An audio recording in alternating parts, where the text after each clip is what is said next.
Electric charges and fields എന്ന ചാപ്റ്ററിലെ 12ാമത്തെ വീഡിയോയിലോട്ട് എല്ലാവർക്കും സ്വാഗതം. ഈ വീഡിയോയിൽ കുറച്ച് പ്രോബ്ലംസ് ആണ് നമ്മൾ ഡിസ്കസ് ചെയ്യാനായിട്ട് പോകുന്നത്. അപ്പോൾ ഒരിക്കൽ കൂടി ഏവർക്കും ഈ വീഡിയോയിലേക്ക് സ്വാഗതം. നമ്മൾ കുറച്ച് പ്രോബ്ലം കൂടി പരിചയപ്പെടാൻ പോവുകയാണ്.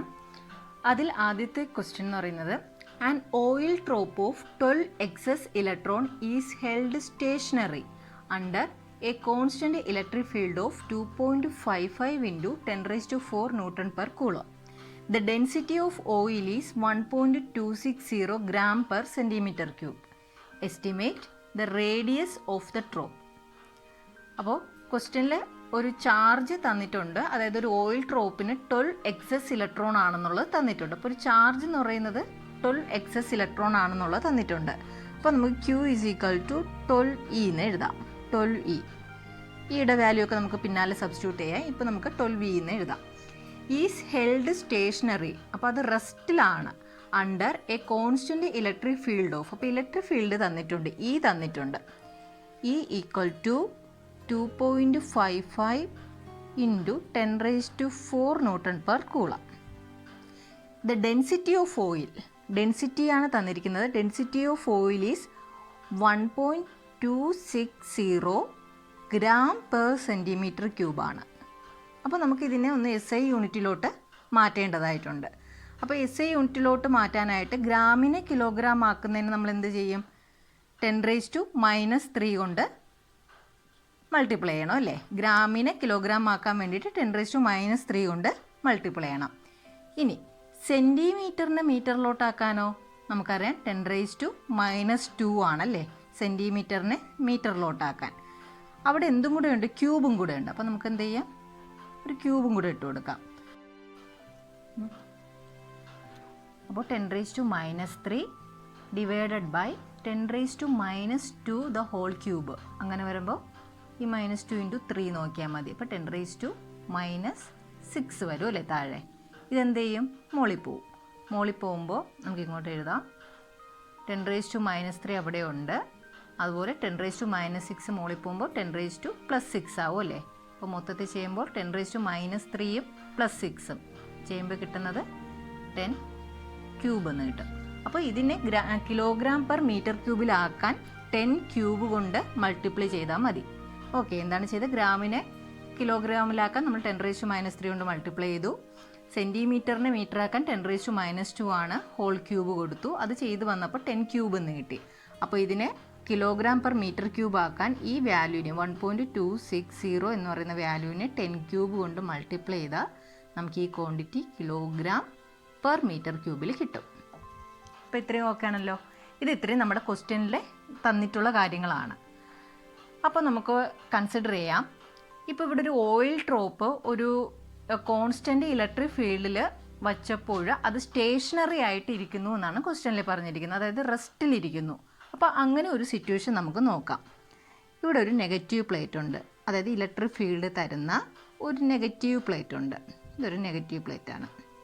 ഇതാണ് ഈ പ്രൊഡ്യൂസ് ചെയ്യുന്നത്, അതായത് ഇലക്ട്രിക് ഫീൽഡിനെ പ്രൊഡ്യൂസ് ചെയ്യുന്നൊരു നെഗറ്റീവ് പ്ലേറ്റ്. ഇവിടെ നമ്മുടെ ഈ ഓയിൽ ഡ്രോപ്പ് ഇരിക്കണം. ഓയിൽ ഡ്രോപ്പ് ഇവിടെ ഇരിപ്പുണ്ട്. ഓയിൽ ഡ്രോപ്പ് 12 എക്സസ് ഇലക്ട്രോൺ ആണെന്ന് പറഞ്ഞു. അപ്പോൾ ഇലക്ട്രോൺ എക്സസ് ആണ്. അപ്പോൾ ഉറപ്പായും ഓയിൽ ഡ്രോപ്പ് എന്ത് ചാർജ് ആയിരിക്കും? നെഗറ്റീവ് ചാർജ് ആയിരിക്കും. 12 എക്സസ് ഇലക്ട്രോൺ എന്ന് പറഞ്ഞപ്പോൾ നമുക്ക് മനസ്സിലായി ഓയിൽ ഡ്രോപ്പിൻ്റെ ചാർജ് എന്ന് പറയുന്നത് നെഗറ്റീവാണെന്ന് മനസ്സിലായി. അപ്പോൾ ഈ ഓയിൽ ഡ്രോപ്പിൽ അനുഭവപ്പെടുന്ന ഫോഴ്സസ് ഏതൊക്കെയാണെന്നുള്ളത് നമുക്ക് നോക്കാം. ഉറപ്പായും ഈ ഓയിൽ ഡ്രോപ്പിന് താഴോട്ട് എന്ത് ഫോഴ്സ് അനുഭവപ്പെടും? താഴോട്ട് വെയിറ്റ് അനുഭവപ്പെടും അല്ലേ?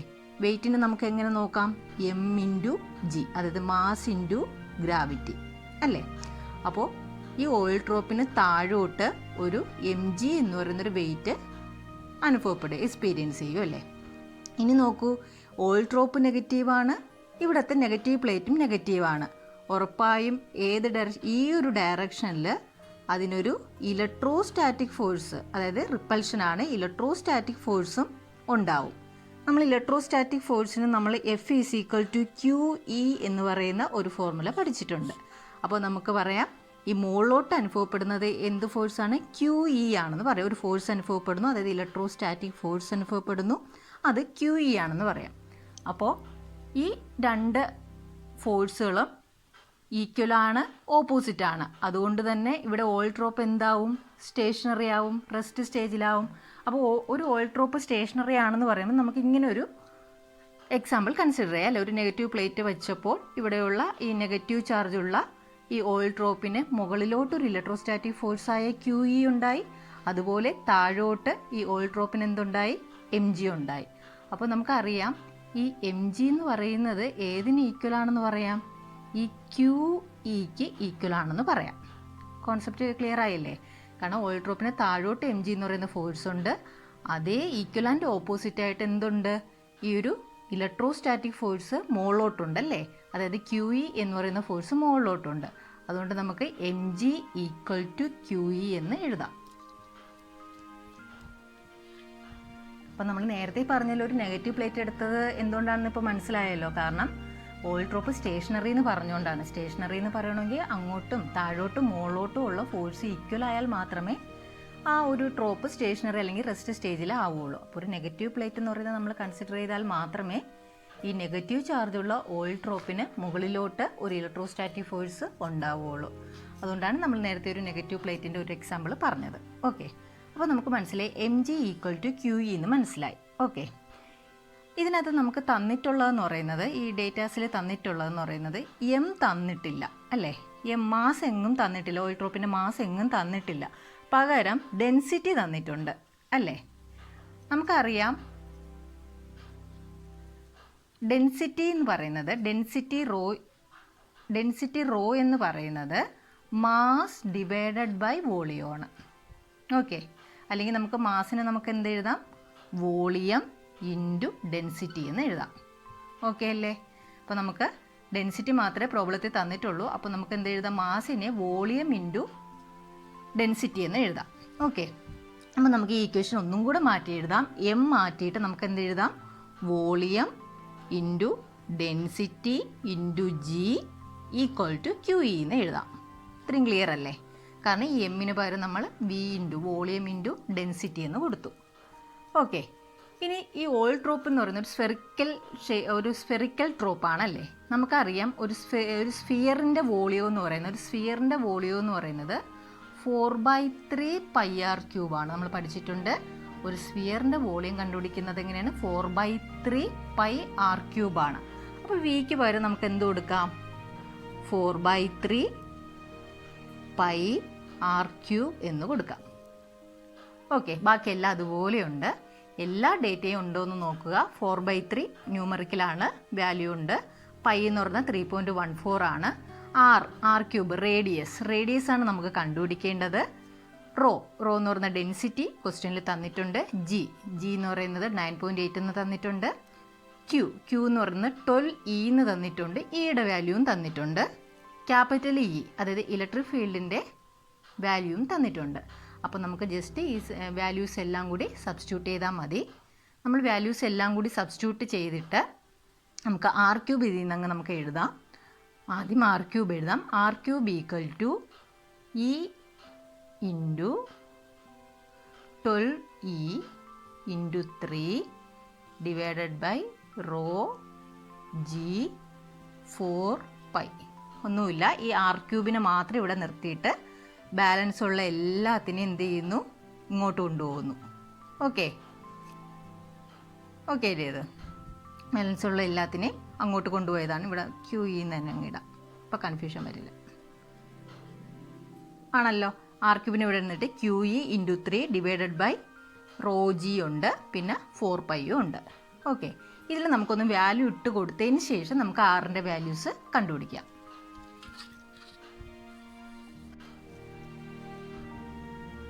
ക്യൂയുടെ വാല്യൂ 12E ആണ്.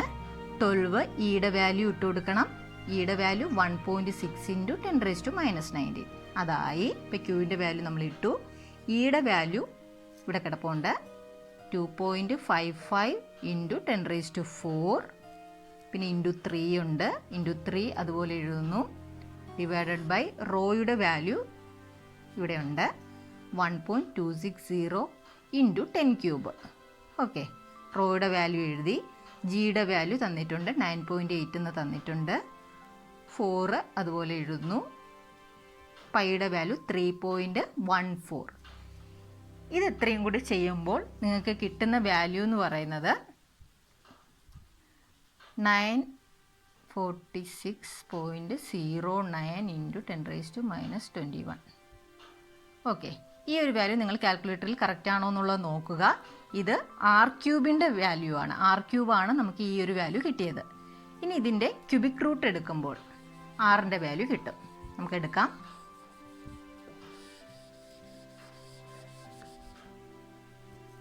അപ്പോൾ R³ നമുക്കൊന്നും കൂടെ എഴുതാം. R³ = 946.09 into 10⁻⁻21.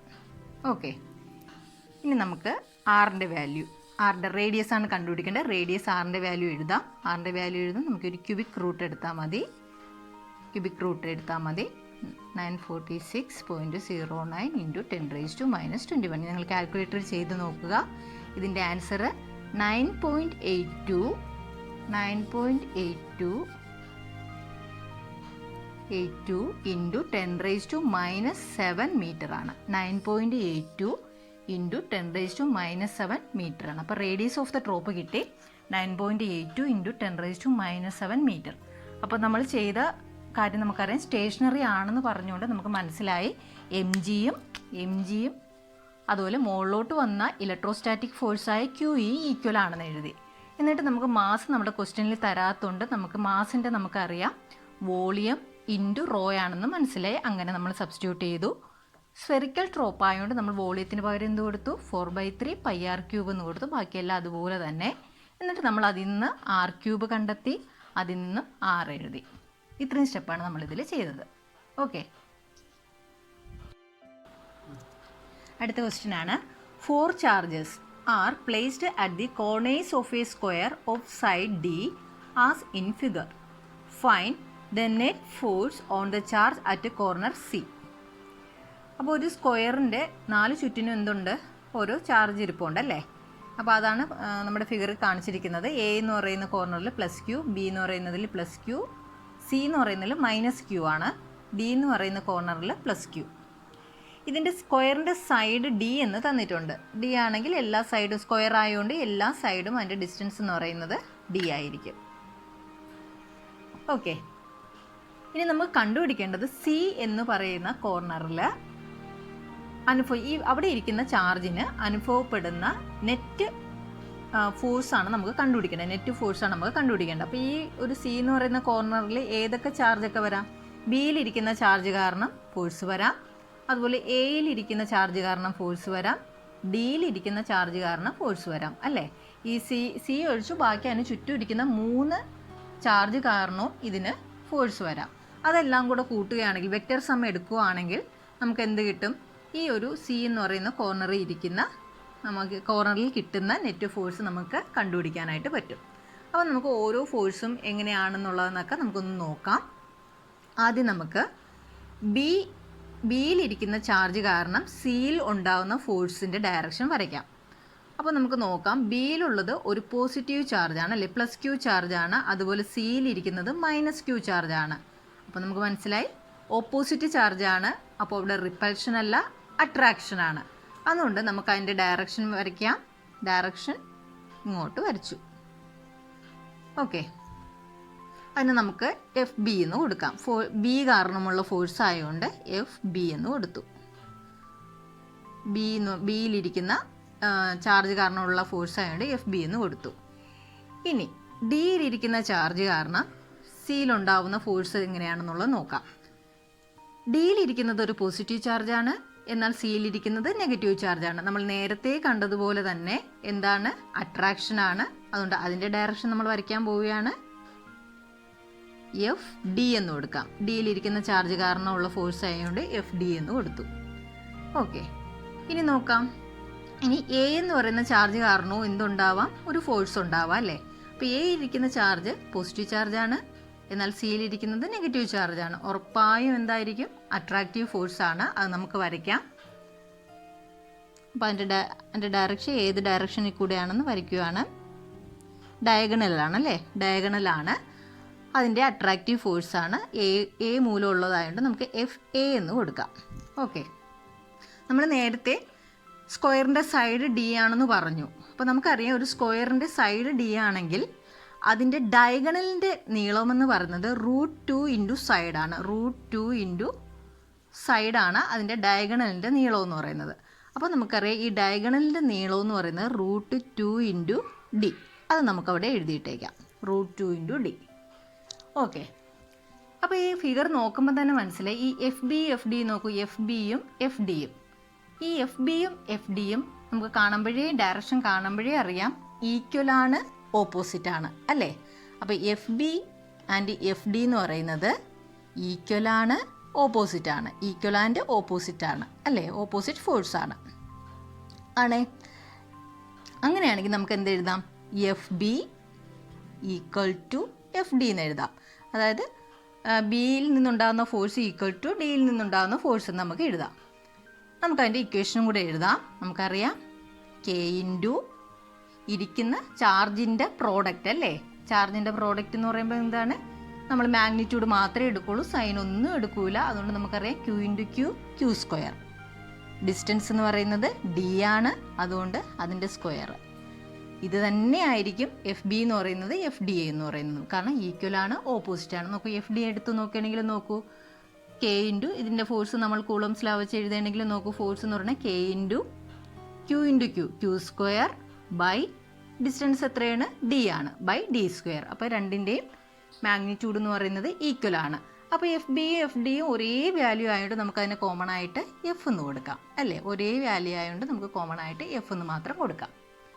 ഓക്കെ അല്ലേ? ഓക്കെ, അപ്പോൾ നമുക്ക് 3 ഫോഴ്സ് ഉണ്ട് ഇവിടെ. FB ഉണ്ട്, FD ഉണ്ട്, FA ഉണ്ട്. അപ്പോൾ നമുക്കറിയാം C എന്ന് പറയുന്ന ചാർജിൽ അനുഭവപ്പെടുന്ന ഫോഴ്സ് എന്ന് പറയുന്നത് ഈ 3 ഫോഴ്സിൻ്റെയും വെക്റ്റർ സമ്മാണ്. അതായത് FBയുടെയും FAയുടെയും FDയുടെയും വെക്റ്റർ സമ്മാണ് എന്തെന്ന് പറയുന്നത് net force acting on C എന്ന് പറയുന്നത് അല്ലേ. അപ്പോൾ നമുക്ക് ആദ്യം FBയുടെയും FDയുടെയും കാര്യം നോക്കാം. FB FDയുടെ റിസൾട്ടൻ്റ് നമ്മൾ കണ്ടുപിടിക്കുക. അതിൻ്റെ കൂടെ എന്ത് ചെയ്യുക? FA എന്ന് പറയുന്ന ഫോഴ്സ് ആഡ് ചെയ്യുക. അതാണ് നമ്മൾ ആദ്യം ചെയ്യാൻ പോകുന്നത്. അപ്പോൾ ആദ്യം നമുക്ക് FBയും FDയുടെയും നെറ്റ് ഫോഴ്സ് എങ്ങനെയാണെന്നുള്ളത് നോക്കാം. ഓക്കെ, അപ്പോൾ നമുക്ക് FB FDയും തമ്മിലുണ്ടാക്കുന്ന ആംഗിൾ എത്രയാണ് നമുക്ക് ആദ്യം നോക്കാം. FBയും FDയും തമ്മിലുണ്ടാക്കുന്ന ആംഗിൾ എന്ന് പറയുന്നത് θ = 90 ഡിഗ്രി ആണല്ലേ. 90 ഡിഗ്രി ആണ്. ഇനി നമുക്ക് ഈ F നെറ്റ് കണ്ടുപിടിക്കണമെങ്കിൽ, നമുക്ക് ഇതിൻ്റെ റിസൾട്ടൻ്റ് കണ്ടുപിടിക്കണമെങ്കിൽ നമ്മൾ എന്ത് ചെയ്യുക? നമ്മൾ നേരത്തെ നമുക്കറിയാവുന്ന റിസൾട്ടൻ്റെ ഫോർമുല ഉണ്ടല്ലോ, R = √P² + Q² + 2PQ cos θ. ഈ ഇക്വേഷൻ നമുക്ക് ഇട്ട് കൊടുക്കേണ്ടി വരും. അപ്പോൾ നമുക്ക് ഈ FBയുടെ FDയുടെ റിസൾട്ടൻ്റ് ഫോഴ്സിനെ നമുക്കൊന്ന് F' എന്ന് സൂചിപ്പിക്കാം. ഓക്കെ, ഇനി ഞാൻ എൻ്റെ റിസൾട്ടൻ്റ് എഴുതാൻ പോവുകയാണ്. ഈ ഫോർമുല ഉപയോഗിച്ച് എഴുതാൻ പോവുകയാണ്. √P², അതിന് പകരം FB² എന്ന് എഴുതാം അല്ലേ. FB² + Q² പകരം FD² + 2 into FB FD into cos theta. ഇവിടെ തീറ്റ എന്ന് പറയുന്നത് 90 ഡിഗ്രിയാണ്. FBയും FDയും തമ്മിലുണ്ടാക്കുന്ന ആംഗിൾ എന്ന് പറയുന്നത് 90 ഡിഗ്രിയാണ്. അപ്പോൾ കോസ് 90 എന്ന് എഴുതി. നമുക്കറിയാം കോസ് 90യുടെ വാല്യൂ എന്ന് പറയുന്നത് 0 ആണ്. കോസ് 90 എന്ന് പറയുന്നത് 0 ആണ് അല്ലേ. അപ്പോൾ ഇത്രയും ടേം അങ്ങ് പോയി കിട്ടി. 0 ആയിട്ടങ്ങ് പോയി കിട്ടി. അതുപോലെ നമ്മൾ നേരത്തെ പറഞ്ഞു FB = FD = F എന്ന് പറഞ്ഞു അല്ലേ. അപ്പോൾ നമുക്ക് ഈ FB എല്ലാം മാറ്റിയിട്ട് നമുക്ക് എന്ത് എഴുതിയാൽ മതി? F എന്ന് എഴുതിയാൽ മതി അല്ലേ. അപ്പോൾ എന്തായി മാറും? √F² + F² + ഇത്രയും ടേം 0 ആയിട്ട് പോയി. അപ്പോൾ നമുക്ക് ബാലൻസ് എഴുതാം. √2F² എന്ന് എഴുതാം. ഓക്കെ, നമുക്കൊന്ന് റൂട്ടിൽ നിന്ന് മാറ്റി എഴുതാം. അപ്പോൾ √2F എന്ന് കിട്ടും. അപ്പോൾ F' എന്ന് പറയുന്നത് √2F എന്ന് കിട്ടി. അതായത് FBയും FDയും തമ്മിലുണ്ടാക്കിയ റിസൾട്ടൻ്റ് ഫോഴ്സ് നമുക്ക് കിട്ടി √2F എന്ന് കിട്ടി. ഇതിൻ്റെ കൂടെ ഏത് ഫോഴ്സും കൂടെ കൂട്ടണം? ഈ FA എന്ന് പറയുന്ന ഫോഴ്സും കൂടി കൂട്ടണം അല്ലേ. അപ്പോൾ നമുക്ക് FA എന്ന് പറയുന്ന ഫോഴ്സ് നമുക്ക് എഴുതാം. FA. ഓക്കെ, FA നമുക്കറിയാം കൂളംസ് ലോ അനുസരിച്ച് K ഇൻറ്റു ക്യൂ സ്ക്വയർ, രണ്ട് ചാർജ് നോക്കൂ, ക്യൂവും ക്യൂ, നെഗറ്റീവ് സൈൻ നമ്മൾ എടുക്കുന്നില്ല. അപ്പോൾ ക്യൂ എന്ന് പറയുന്ന ചാർജ്, ക്യൂ എന്ന് പറയുന്ന ചാർജ്, അപ്പോൾ ക്യൂ സ്ക്വയർ ഡിവൈഡഡ് ബൈ അവ തമ്മിലുള്ള സെപ്പറേഷൻ്റെ സ്ക്വയർ. ഇവ തമ്മിലുള്ള സെപ്പറേഷൻ നമ്മൾ എന്തെന്ന് എഴുതി? √2d എന്ന് എഴുതി. കാരണം ഇത് ഡയഗണലിൻ്റെ സൈഡാണ്. അതിൻ്റെ സൈഡ് എന്ന് പറഞ്ഞാൽ √2 × d ആണ്. അപ്പോൾ √2 × d അതിൻ്റെ എന്താണ്? അതിൻ്റെ സ്ക്വയർ വേണം അല്ലേ? കൂളംസ് ലോ അങ്ങനെയല്ലേ പറയുന്നത്? k × Q1 Q2 / r². ഇതല്ലേ കൂളംസ് ലോ. അപ്പോൾ k × Q1 ഉം Q2 ഉം Q ആയതുകൊണ്ട് Q സ്ക്വയർ ആയി. ഇവിടുത്തെ ഡിസ്റ്റൻസ് r എന്ന് പറയുന്നത് √2d ആയതുകൊണ്ട് അതിൻ്റെ സ്ക്വയർ കൊടുത്തു. ഓക്കെ, നമുക്ക് എഴുതാം k × Q² divided by √2 square 2 ആയിട്ട് മാറും അല്ലേ? ഡിയുടെ സ്ക്വയർ d². ഓക്കെ, അപ്പോൾ ഇതാണ് FA എന്ന് പറയുന്നത്. FA എന്ന് പറയുന്നത് k × Q² / 2d². നോക്കൂ, നമുക്ക് ആദ്യത്തെ ഇതിന് നമുക്ക് ഇക്വേഷൻ 1 എന്ന് കൊടുക്കുകയാണെങ്കിൽ നമുക്ക് ആദ്യത്തെ ഇക്വേഷൻ ഒന്ന് നോക്കൂ. k × Q² / d² എന്ന് പറയുന്നത് എന്താണെന്ന് പറഞ്ഞു? F ആണെന്ന് പറഞ്ഞു അല്ലേ? അപ്പോൾ നമുക്ക് ഇത്രയും ഭാഗത്തിന് k × Q² / d² എന്ന ഭാഗത്തിന് നമുക്ക് എന്ത് കൊടുക്കാം? F എന്ന് കൊടുക്കാം അല്ലേ? ഡിവൈഡഡ് ബൈ ബാലൻസ് ഇവിടെ ആരും കിടപ്പുണ്ട് 2. അപ്പോൾ FA എന്ന് പറയുന്നത് നമുക്ക് എന്തായിട്ട് കിട്ടി? F/2 എന്ന് കിട്ടി. ഓക്കെ, അപ്പോൾ FBയും FDയും തമ്മിലുള്ള റിസൾട്ടൻ്റ് √2f ആണ്. FA എന്ന് പറയുന്നത് F/2 എന്നും കിട്ടി. ഇനി നമുക്ക് എന്ത് ചെയ്താൽ മതി? ഇവർ രണ്ടുപേരെയും കൂടി സം ചെയ്താൽ മതി അല്ലേ? നമുക്ക് സം ചെയ്യാം.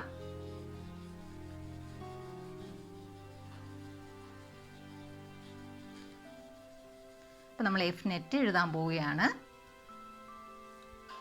F നെറ്റ് ആദ്യം നമ്മൾ FBയുടെ FDയുടെ റിസൾട്ടൻ്റായി F' എഴുതുന്നു. അതായത് √2f പ്ലസ് ഈ FAയുടെ എഴുതുന്നു. FA എന്ന് പറയുന്നത് നമുക്ക് F/2 എന്ന് കിട്ടി. നമുക്കിത് രണ്ടിൽ നിന്നും F കോമൺ ആയിട്ട് എടുക്കാം. ബാലൻസ് വരുന്നത് ഇവിടെ √2 വരും, ഇവിടെ 1/2 വരും. ഓക്കെ, F എന്ന് എഴുതാം. നമുക്ക് ഇതിനെ ഒന്ന് സിംപ്ലിഫൈ ചെയ്ത് നമുക്ക് കിട്ടുന്ന ആൻസർ എന്ന് പറയുന്നത് 1.9f എന്ന് കിട്ടും. ഇതാണ് ഇതിൻ്റെ ആൻസർ. √2 + 1/2നെ നമ്മൾ സിംപ്ലിഫൈ ചെയ്ത് ചെയ്യുമ്പോൾ 1.9 എന്ന് കിട്ടും. അപ്പോൾ 1.9f ഇതാണ് ഇതിൻ്റെ ആൻസർ. അപ്പോൾ നമ്മൾ ചെയ്ത സ്റ്റെപ്പ് ഇത്രയേ ഉള്ളൂ. ഒരു സ്ക്വയറിൻ്റെ 4 കോർണറിലും ചാർജ് ഉണ്ടെന്ന് പറഞ്ഞു. അപ്പോൾ അതിൻ്റെയൊക്കെ ഡയറക്ഷൻ നമ്മൾ വരച്ചു. ഡയറക്ഷൻ വരച്ചപ്പോൾ അത് അട്രാക്റ്റീവ് ഫോഴ്സ് ആണെന്നൊക്കെ നമുക്ക് മനസ്സിലായി. ചാർജിൻ്റെ നേച്ചർ വെച്ച് അട്രാക്റ്റീവ് ഫോഴ്സ് ആണെന്നുള്ളതൊക്കെ നമുക്ക് മനസ്സിലായി. അങ്ങനെ നമ്മൾ FA വരച്ചു, FB വരച്ചു, FD വരച്ചു. ഓക്കെ, എന്നിട്ട് നമ്മൾ എന്ത് ചെയ്തു? FBയുടെ FDയുടെ റിസൾട്ടൻ്റ് നമ്മൾ ആ ഇക്വേഷൻ യൂസ് ചെയ്ത് നമ്മൾ എഴുതി. അതാണ് F' എന്ന് പറയുന്നത്. √2f എന്ന് നമ്മൾ കാൽക്കുലേറ്റ് ചെയ്ത് വെച്ചു. അപ്പോൾ ഇത് രണ്ടിൻ്റെ റിസൾട്ടൻ്റ് കിട്ടി. അതിൻ്റെ കൂടെ എന്തും കൂടി നമ്മൾ സം ചെയ്താൽ മതി? ഈ FA എന്ന് പറയുന്ന ഫോഴ്സും കൂടെ സം ചെയ്താൽ മതി. അപ്പോൾ FAയും നമ്മൾ കണ്ടുപിടിച്ചു. കൂളംസ് ലോ ഇക്വേഷനൊക്കെ എഴുതി നമ്മൾ FAയും കാൽക്കുലേറ്റ് ചെയ്ത് വെച്ചു. F/2 എന്ന് കിട്ടി. ഇനി മൊത്തത്തിലുള്ള ഫോഴ്സ് കിട്ടാനായിട്ട് എന്ത് ചെയ്തു? നമ്മൾ ഈ റിസൾട്ടൻറ്റിനെയും ഈ FA എന്ന് പറയുന്ന ഫോഴ്സിനെയും കൂടി സം ചെയ്തപ്പോൾ നമുക്ക് കിട്ടിയത് 1.9f എന്ന് കിട്ടി. ഇതാണ് എൻ്റെ answer.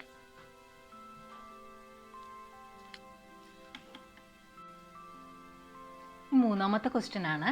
The force experienced by a proton placed in an upward electric field of 4 × 10⁴ Nm/Coulomb is. അതായത് ഇവിടെ ഒരു പ്രോട്ടോൺ ഒരു അപ്വേർഡ് ഇലക്ട്രിക് ഫീൽഡിൽ കൊണ്ടുവച്ചിട്ടുണ്ട്. അപ്പോൾ ആ പ്രോട്ടോണിന് അനുഭവപ്പെടുന്ന ഫോഴ്സാണ് നമുക്ക് കണ്ടുപിടിക്കേണ്ടത്. അപ്പോൾ ഇതിൻ്റെ താഴെ ഞാനൊരു നോട്ട് പോലെ കൊടുത്തിട്ടുണ്ട്. ഇത് നിങ്ങൾക്ക് നോട്ടായിട്ടുള്ളതാണ്. ഈ ക്വസ്റ്റ്യൻ്റെ ഭാഗമായിട്ട് വരുന്നതല്ല. അപ്പോൾ നോട്ട് എന്ന് പറഞ്ഞ ഇതാണ്: positive charge in electric field experience A force in the direction of electric field. അതായത് ഇലക്ട്രിക് ഫീൽഡിൻ്റെ ഡയറക്ഷൻ എന്താണോ അതേ ഡയറക്ഷൻ തന്നെ ആയിരിക്കും ഒരു പോസിറ്റീവ് ചാർജിന് അനുഭവപ്പെടുന്ന ഫോഴ്സിൻ്റെ ഡയറക്ഷനും. നെഗറ്റീവ് ചാർജ് ആണെങ്കിൽ ഓപ്പോസിറ്റ് ഡയറക്ഷൻ ആയിരിക്കും. അപ്പോൾ പോസിറ്റീവ് ചാർജിന് ഇലക്ട്രിക് ഫീൽഡിൻ്റെ അതേ ഡയറക്ഷനിലായിരിക്കും ഫോഴ്സ് എക്സ്പീരിയൻസ് ചെയ്യുന്നത്. എന്നാൽ നെഗറ്റീവ് ചാർജിനാണെങ്കിൽ അതിൻ്റെ ഫോഴ്സ് എക്സ്പീരിയൻസ് ചെയ്യുന്നത് അതിന് ഓപ്പോസിറ്റ് ഡയറക്ഷനിലായിരിക്കും. ഓക്കെ, ഈ പോയിന്റ് നമുക്ക് മനസ്സിൽ വെച്ചുകൊണ്ട് ഈ പ്രോബ്ലത്തെ നമുക്ക് നോക്കാം. അപ്പോൾ നമുക്കറിയാം പ്രോട്ടോൺ എന്ന് പറഞ്ഞുകൊണ്ട് പ്രോട്ടോണിന് എന്ത് ചാർജാണെന്നറിയാം? പോസിറ്റീവ് ചാർജാണെന്ന് അറിയാം. അപ്പോൾ ഒരു പോസിറ്റീവ് ചാർജുള്ള ഒരു പാർട്ടിക്കിളിനെയാണ് നമ്മൾ എന്ത് ചെയ്തത്, ഒരു ഇലക്ട്രിക് ഫീൽഡ്. ആ ഇലക്ട്രിക് ഫീൽഡ് ഡയറക്ഷൻ തന്നിട്ടുണ്ട്. എങ്ങോട്ടാണെന്ന് തന്നിട്ടുണ്ട്, അപ്വേർഡ് ഡയറക്ഷൻ ആണെന്ന് തന്നിട്ടുണ്ട് അല്ലേ, അപ്വേർഡ് ഡയറക്ഷൻ ആണെന്ന് തന്നിട്ടുണ്ട്. ഇലക്ട്രിക് ഫീൽഡിൻ്റെ വാല്യൂയും തന്നിട്ടുണ്ട്. E = 4 × 10⁴ ന്യൂട്ടൺ പെർ കൂളം എന്നും തന്നിട്ടുണ്ട്. ഓക്കെ, അപ്പോൾ നമുക്ക് ഫോഴ്സിൻ്റെ ഇക്വേഷൻ അറിയാം, F = Q × E. അപ്പോൾ ഇതിൽ നിന്ന് നമുക്ക് എന്ത് കണ്ടുപിടിക്കാം, ഫോഴ്സ് കണ്ടുപിടിക്കാം.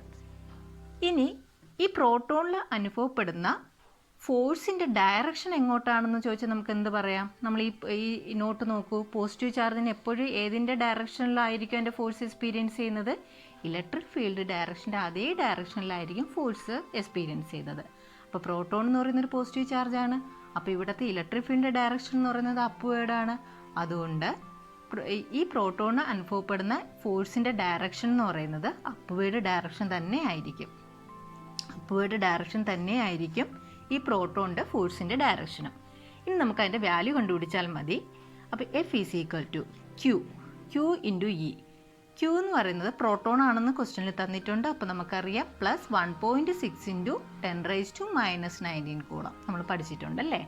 അപ്പോൾ Qൻ്റെ വാല്യൂ നമുക്ക് 1.6 × 10⁻⁻19 ഇട്ട് കൊടുക്കുക. ഇയുടെ വാല്യൂ 4 × 10⁴ ഇട്ട് കൊടുക്കുക. ചെയ്ത് നോക്കുക. 6.4 × 10⁻⁻15 ഫോഴ്സാണ്. ഫോഴ്സ് ആയതുകൊണ്ട് അതിൻ്റെ യൂണിറ്റ് എന്ന് പറയുന്നത് ന്യൂട്ടൺ ആണ്. ഏത് ഡയറക്ഷനാണ്, അപ്വേർഡ് ഡയറക്ഷനാണ്. ഇലക്ട്രിക് ഫീൽഡിൻ്റെ അതേ ഡയറക്ഷനാണ്, കാരണം പ്രോട്ടോൺ എന്ന് പറയുന്നത് പോസിറ്റീവ് ചാർജ് ആയതുകൊണ്ട്. ഇപ്പോൾ ഈ ക്വസ്റ്റ്യനിൽ ഇലക്ട്രോൺ ആണ് തന്നിരുന്നെങ്കിലോ എങ്ങനെയായിരിക്കും, ഇലക്ട്രിക് ഫീൽഡ് അപ്വേർഡ് ആണെങ്കിൽ ഇലക്ട്രോണിൻ്റെ ഫോഴ്സ്, ഇലക്ട്രോണിൽ അനുഭവപ്പെടുന്ന ഫോഴ്സിൻ്റെ ഡയറക്ഷൻ ഡൗൺവേർഡ് ആയിരിക്കും. ഇവിടെ പ്രോട്ടോൺ ആയതുകൊണ്ട് ഡയറക്ഷൻ എന്ന് പറയുന്നത് ഇലക്ട്രിക് ഫീൽഡിൻ്റെ അതേ ഡയറക്ഷനിലാണ്. അടുത്ത ക്വസ്റ്റ്യൻ ആണ്, 3 charges each of charge plus q are placed at the corners of an equilateral triangle of side A. Find the net force on the charge at corner C. ഒരു equilateral triangle ആണ്. Equilateral ട്രയാങ്കിളിൻ്റെ സവിശേഷത എന്ന് വെച്ചാൽ 3 സൈഡും equal ആണ്. ഒരു side A ആണെങ്കിൽ അതിൻ്റെ മറ്റേ 2 സൈഡും എന്തായിരിക്കും, എ തന്നെ ആയിരിക്കും അല്ലേ. അതുപോലെ അതിൻ്റെ മറ്റൊരു പ്രത്യേകതയാണ് അതിൻ്റെ ആംഗിൾ എന്തായിരിക്കും, 60 ഡിഗ്രി ആയിരിക്കും. അപ്പോൾ ഓരോ ആംഗിളും 60 ഡിഗ്രി ആയിരിക്കും. അതുപോലെ അതിൻ്റെ സൈഡ് ഈക്വൽ ആയിരിക്കും. അപ്പോൾ ഇക്വലാറ്ററൽ ട്രയാങ്കിളിൻ്റെ 3 കോർണറിലാണ് +Q എന്ന് പറയുന്ന ചാർജുകൾ വച്ചിരിക്കുന്നത്. നമുക്ക് ഏത് ചാർജിൻ്റെ നെറ്റ് ഫോഴ്സാണ് കണ്ടുപിടിക്കേണ്ടത്, സി എന്ന കോർണറിൽ ഇരിക്കുന്ന ഈ ചാർജിൻ്റെ നെറ്റ് ഫോഴ്സാണ് കണ്ടുപിടിക്കേണ്ടത്. അപ്പോൾ നമുക്കറിയാം സി എന്ന് പറയുന്ന കോർണറിൽ ഈ ഒരു +Q ചാർജ് ഇരിക്കുമ്പോൾ ഇവിടെ എയിലിരിക്കുന്ന ചാർജ് കാരണം ഇതിനൊരു ഫോഴ്സ് വരും, അതുപോലെ ബിയിലിരിക്കുന്ന ചാർജ് കാരണവും ഒരു ഫോഴ്സ് വരും അല്ലേ. അപ്പോൾ നമുക്ക് എയിലിരിക്കുന്ന ഈ +Q ചാർജ് കാരണം ഈ സിക്ക് എന്ത് ഫോഴ്സ് വന്നു എന്നുള്ളത് നമുക്ക് വരയ്ക്കാം. അപ്പോൾ നോക്കൂ, എയിലിരിക്കുന്നത് പോസിറ്റീവ് ചാർജാണ്, സിയിലിരിക്കുന്നത് പോസിറ്റീവ് ചാർജാണ്. ഉറപ്പായും അവിടെ റിപ്പൾസീവ് ഫോഴ്സാണ്, അതായത് ഈ ചാർജിനെ ഇങ്ങോട്ട് തള്ളൂ അല്ലേ. അപ്പോൾ നമുക്ക് അതിൻ്റെ ഡയറക്ഷൻ ഒന്ന് വരയ്ക്കാം, ഇങ്ങോട്ട് അതിൻ്റെ അതേ ലൈൻ ഓഫ് ഫോഴ്സിലാണല്ലേ. നമുക്ക് ഇങ്ങനെ വരയ്ക്കുന്നു. ഓക്കെ, അതെന്താണ്, FA ആണ്. അപ്പോൾ FA നമ്മൾ വരച്ചു. ഇനി ബിയിലിരിക്കുന്ന ചാർജ് കാരണം, ബിയിലിരിക്കുന്ന ചാർജും +Q ആണ്, സിയിലിരിക്കുന്നതും +Q ആണ്. അപ്പോൾ ഉറപ്പായിട്ടും അതെന്താണ്, റിപ്പൾസീവ് ഫോഴ്സ് ആണ്. അതും ഈ ലൈനിൽ കൂടിയാണ് അതിൻ്റെ ഫോഴ്സ് ആക്ട് ചെയ്യുന്നത്. അതുകൊണ്ട് നമ്മൾ വരയ്ക്കുകയാണ്. അതിന് നമുക്ക് എന്തെന്ന് കൊടുക്കാം, FB എന്ന് കൊടുക്കാം. ബി കാരണം ഉണ്ടായ ഫോഴ്സ് ആയതുകൊണ്ട് നമുക്ക് FB എന്ന് കൊടുക്കാം. ഓക്കെ, അപ്പോൾ FAയും FBയും നമ്മൾ വരച്ചു കഴിഞ്ഞു.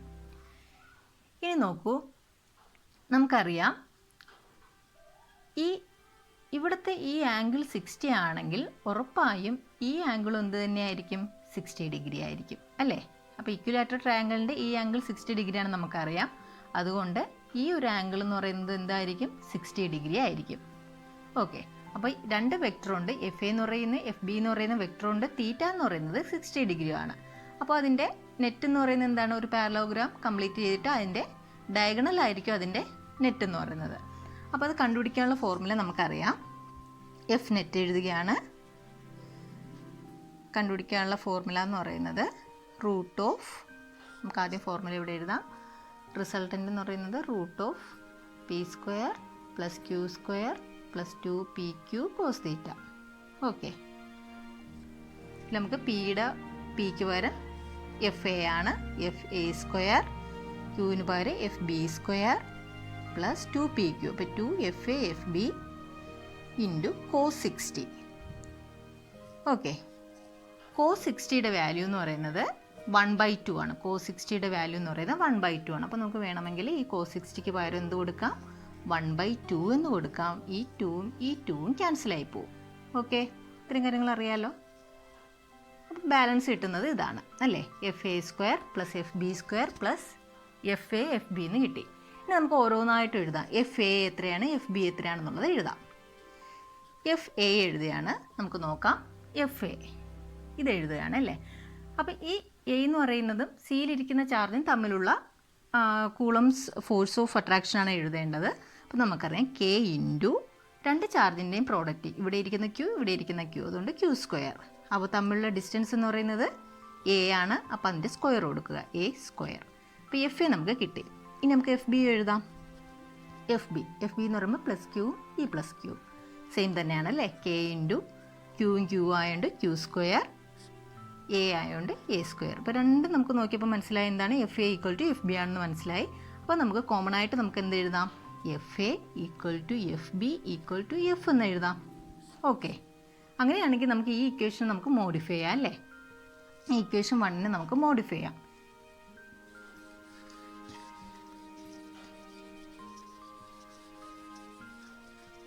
ഈ FAക്ക് FBക്ക് പകരം F എന്ന് കൊടുത്താൽ മതി. അപ്പോൾ √FAക്ക് ഒരു F എന്ന് കൊടുത്താൽ മതി, F², FBക്ക് ഒരു F², FA × B, F × F, F² എന്ന് എഴുതാം. അപ്പോൾ മൊത്തത്തിൽ √3F² എന്ന് കിട്ടും. നമുക്ക് √3F എന്ന് കിട്ടും. അപ്പോൾ F നെറ്റ് എന്ന് പറയുന്നത്, അപ്പോൾ ടോട്ടലായിട്ട് നമ്മൾ ആ കോർണർ സിയിൽ അനുഭവപ്പെടുന്ന എയിലിരിക്കുന്ന ചാർജ് കാരണവും ബിയിലിരിക്കുന്ന ചാർജ് കാരണവും അനുഭവപ്പെടുന്ന ഫോഴ്സ് എന്ന് പറയുന്നത് √3F ആണ്. ഓക്കെ, അടുത്ത ക്വസ്റ്റ്യൻ ആണ്. 2 charges 2 microcoulomb and 8 microcoulomb are placed 15 cm apart. Then find the point in between charges where intensity becomes 0. അപ്പോൾ 2 ചാർജ് ഉണ്ട്, 2 മൈക്രോകൂളമ്പും ഉണ്ട്, 8 മൈക്രോകൂളമ്പും ഉണ്ട് അല്ലേ. അപ്പോൾ നമുക്കൊരു Q1 എന്ന് പറയുന്നത് നമുക്ക് 2 മൈക്രോകൂളം എന്ന് തന്നിട്ടുണ്ട്. അതുപോലെ Q2 എന്ന് പറയുന്നത് 8 മൈക്രോകൂളം എന്ന് തന്നിട്ടുണ്ട്. നമുക്ക് വേണമെങ്കിൽ അതിനെ കൂളമിലോട്ടാക്കാൻ 10⁻⁻6 കൂളം, അതായത് 2 × 10⁻⁻6 കൂളം. ഓക്കെ, ഇനി നമുക്ക് അതിൻ്റെ ഡിസ്റ്റൻസ് തന്നിട്ടുണ്ട്. R എന്ന് പറയുന്നത് 15 സെൻറ്റിമീറ്റർ ആണെന്ന് തന്നിട്ടുണ്ട്. 15 സെൻറ്റിമീറ്റർ ആണെന്ന് തന്നിട്ടുണ്ട്. Okay, then find the point in between charges where intensity become 0. അതായത് 2 ചാർജസ് ഇവിടെ ഇരിപ്പുണ്ട്. A എന്ന് പറയുന്ന പോയിന്റിൽ 2 മൈക്രോകൂളം എന്ന് പറയുന്ന ഒരു ചാർജ് ഇരിപ്പുണ്ട്. B എന്ന് പറയുന്ന ഒരു പോയിന്റിൽ 8 മൈക്രോകൂളം എന്ന് പറയുന്ന ചാർജ് ഇരിപ്പുണ്ട്. ഇവ തമ്മിലുള്ള ഡിസ്റ്റൻസ് ആണ് എത്രയെന്ന് തന്നിട്ടുള്ളത്. ഇത് മൊത്തത്തിലുള്ള ഡിസ്റ്റൻസിന് 15 സെൻറ്റിമീറ്റർ എന്ന് തന്നിട്ടുണ്ട്. ഓക്കെ, അപ്പോൾ ഈ രണ്ട് ചാർജിൻ്റെ ഇടയിൽ എവിടെയാണ് ഇൻറ്റൻസിറ്റി 0 ആയിട്ട് വരുന്നത്? എവിടെ മറ്റൊരു ചാർജ് വന്നിരുന്നാൽ അതിൻ്റെ ഇൻറ്റൻസിറ്റി എന്ന് പറയുന്നത് 0 ആകും. അതായത് ഈ 2 ചാർജിൻ്റെ ഇടയിൽ മറ്റൊരു ചാർജ് ഏത് ഡിസ്റ്റൻസിൽ വച്ചാൽ അവിടുത്തെ ഇൻറ്റൻസിറ്റി 0 ആവും. അതാണ് ക്വസ്റ്റ്യൻ. അതായത് നമുക്കതിന് വേണമെങ്കിൽ ഒരു ഇക്വിലിബ്രിയം പോയിന്റ് എന്നും പറയാം. ഒരു ഇക്വിലിബ്രിയം പോയിന്റിൽ ഒരു ടെസ്റ്റ് ചാർജിനെ കൊണ്ട് വയ്ക്കുകയാണെങ്കിൽ അവിടെ അനുഭവപ്പെടുന്ന ഫോഴ്സ് എന്ന് പറയുന്നത് 0 ആയിരിക്കും.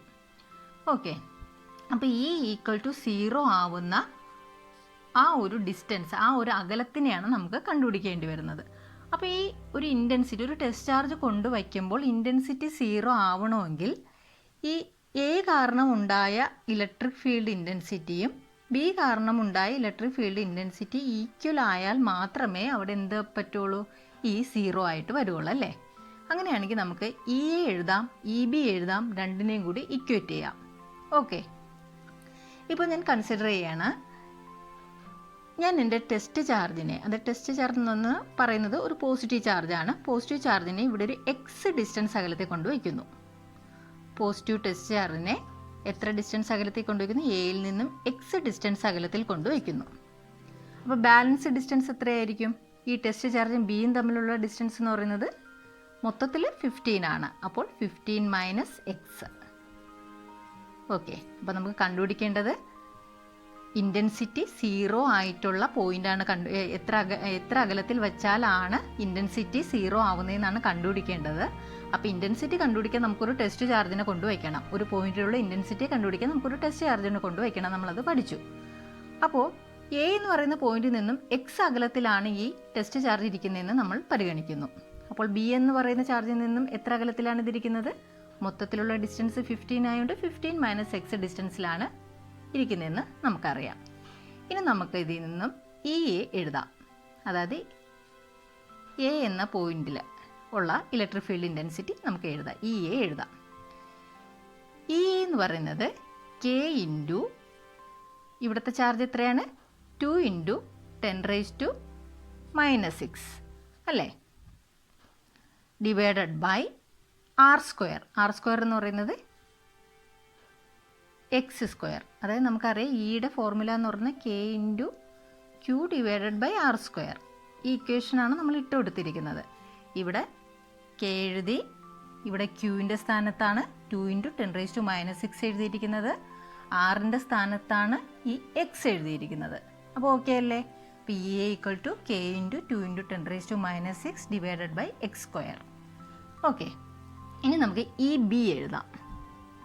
ഇ ബി കെ ഇൻറ്റു ക്യൂവിൻ്റെ സ്ഥാനത്ത് എന്താണ്? 8 ആണ്. 8 × 10⁻⁻6 ആണ്. ഇവിടെ ആറിൻ്റെ സ്ഥാനത്ത് എന്താണ്? എത്ര ഡിസ്റ്റൻസ് അകലെയാണ് ഈ ടെസ്റ്റ് ചാർജ് ഇരിക്കുന്നത്? 15 - എക്സ്. അപ്പോൾ 15 - എക്സ് എഴുതുന്നു, അതിൻ്റെ സ്ക്വയർ എഴുതുന്നു. ഇത്രയും കാര്യം ഓക്കെ അല്ലേ?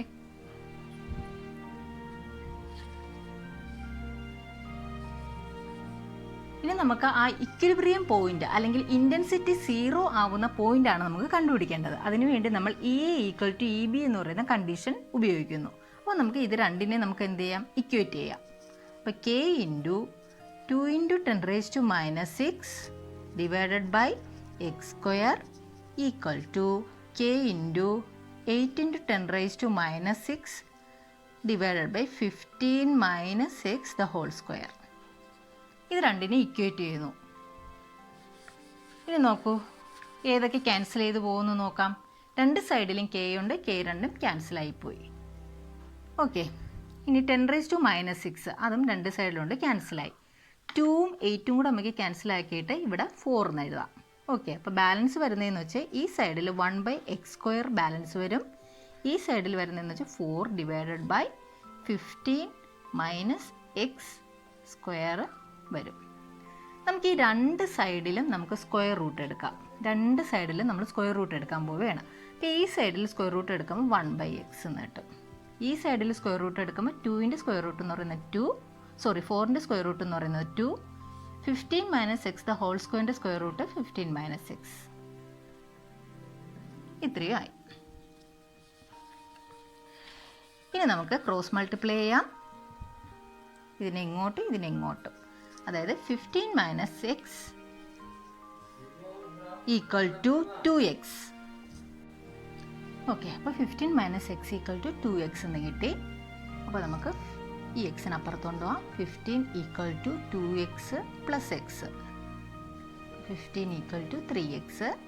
എക്സ് എന്ന് പറയുന്നത് 15/3 that is equal to 5 centimetre. അപ്പോൾ ഇവിടുത്തെ എക്സിൻ്റെ ഡിസ്റ്റൻസ് കിട്ടി. എത്രയാണ്? 5 സെൻറ്റിമീറ്റർ അല്ലേ? അപ്പോൾ ഒരു പോയിൻ്റ് ചാർജ് എയിൽ നിന്നും 5 സെൻറ്റിമീറ്റർ അകലെ വയ്ക്കുകയാണെങ്കിൽ അവിടുത്തെ ഇൻറ്റൻസിറ്റി എന്താണ്? Intensity becomes 0. അപ്പോൾ ഇതാണ് ക്വസ്റ്റ്യൻ. അപ്പോൾ നമ്മൾ കണ്ടുപിടിച്ച രീതി നമുക്ക് അറിയാമല്ലോ. നമ്മൾ എ എന്ന് പറയുന്ന പോയിൻറ്റും ബി എന്ന് പറയുന്ന പോയിൻറ്റും ഒക്കെ എഴുതിയിട്ട് നമ്മൾ ഒരു ടെസ്റ്റ് ചാർജിനെ ഒരു എക്സ് ഡിസ്റ്റൻസിൽ കൊണ്ടുവച്ചു എന്നുള്ളത് നമ്മൾ അസ്യൂം ചെയ്തു. ബാലൻസ് ഉള്ള ഡിസ്റ്റൻസിനെ നമ്മൾ 15 - എക്സ് എന്ന് എടുത്തു. എന്നിട്ട് ഈ ടെസ്റ്റ് ചാർജുമായിട്ട് നമ്മൾ കമ്പയർ ചെയ്തിട്ട് നമ്മൾ അതിൻ്റെ ഇലക്ട്രിക് ഫീൽഡ് ഇ എ എഴുതി, ഇ ബിയും എഴുതി. എന്നിട്ട് ഇയും ഇ ബിയും നമ്മൾ എന്ത് ചെയ്തു? ഇക്വേറ്റ് ചെയ്തു. ഇക്വേറ്റ് ചെയ്തതിന് ശേഷം നമ്മൾ ആ ഡിസ്റ്റൻസ് എക്സ് എന്ന് പറയുന്ന ഡിസ്റ്റൻസ് കണ്ടുപിടിച്ചു. അപ്പോൾ ഏകദേശം വച്ച ഡിസ്റ്റൻസിൻ്റെ ഈ രണ്ട് ചാർജും ഇരിക്കുന്ന ഡിസ്റ്റൻസിൻ്റെ ഒരു 1/3 ഡിസ്റ്റൻസിൽ കൊണ്ടുവയ്ക്കുകയാണെങ്കിൽ എന്താണ്? അവിടുത്തെ ഇൻറ്റൻസിറ്റി ബിക്കംസ് 0 ആണ്, അല്ലെങ്കിൽ അതൊരു ഇക്വിലിബ്രിയം പോയിൻ്റ് ആണ് എന്ന് നമുക്ക് മനസ്സിലാക്കാം. എൻ്റെ ആൻസർ 5 സെൻറ്റിമീറ്റർ. ഇതോടുകൂടി പാർട്ട് 12 വീഡിയോ അവസാനിക്കുന്നു. നിങ്ങളുടെ വിലയേറിയ അഭിപ്രായങ്ങൾ കമൻറ്റ് ബോക്സിൽ അറിയിക്കുമല്ലോ.